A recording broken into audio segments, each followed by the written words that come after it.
Ce matin, ce sont des victimes d'un gigantesque vol de données qui vous ont contacté à l'adresse rmcpourvous@rmc.fr. En février de l'année dernière, près de 500 000 Français découvrent que leurs données de santé ont été piratées. C'est-à-dire qu'on leur a volé tout simplement toutes leurs informations. On leur a volé leur numéro de sécu, leur date de naissance, leur groupe sanguin, leur adresse, leur mail, leur numéro de portable et même le nom de leur médecin. Alors parmi ces victimes, il y a des dizaines de milliers de patients des laboratoires Océalab dans le Morbihan, comme Philippe qui s'est confié à Anne-Livia Tolinki. Aujourd'hui, on est dans le Morbihan à plus de 10 000 plaintes, c'est qui est important. On n'a aucune nouvelle. On est laissé un peu pour compte. Maintenant, on sait pertinemment que c'est pas simple de gérer une affaire comme ça. Il y a une enquête en cours. Est-ce qu'on aura des informations ou pas? Aujourd'hui, on n'en sait pas plus. Ce qu'on attend, c'est qu'on parle de notre affaire un peu plus, qu'on essaye de rassurer aussi le maximum de personnes qui ont été piratées dans ce domaine. Parce que eux, leurs attentes, c'est aussi de savoir qu'est-ce qu'il en advient de cette plainte. Et je pense qu'il faut absolument qu'on se penche sur ce problème. Alors, il y a quelques jours, l'éditeur du logiciel de données des laboratoires a écopé d'une grosse amende d'1,5 million d'euros.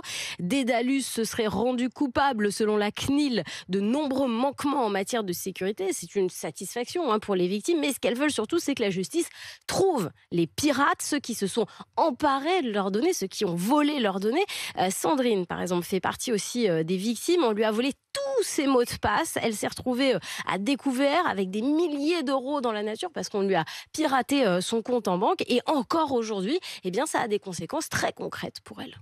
On reçoit plein de messages qui sont suspects, même des coups de fil suspects très réguliers. C'est limite du harcèlement et c'est énormément de fatigue physique, morale, qui prend du temps. Nous sommes des millions à avoir subi un préjudice, à avoir subi ça. Hormis avoir notre plainte enregistrée, nous ne sommes pas plus entourés que ça, parce que de toute façon, la gendarmerie n'a pas de suspect. Ça se trouve, ces personnes qui ont piraté tout ça ne se trouvent même pas en France. Donc, il est fort possible que notre plainte soit purement et simplement oubliée. Mais néanmoins, on a une épée Damoclès au-dessus de la tête puisque ce n'est pas fini. On se sent vraiment seul.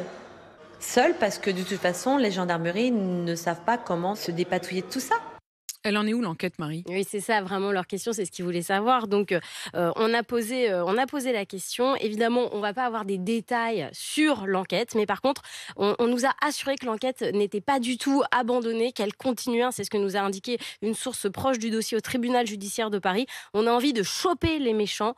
On est sur l'affaire. Voilà ce que nous ont confié les enquêteurs. Donc, évidemment, on ne peut pas donner de détails sur l'enquête, mais on nous a promis qu'elle n'était pas du tout abandonnée, qu'ils étaient sur le coup. On a envie de choper les méchants. On a envie de choper les méchants. C'est très clair. Merci Marie.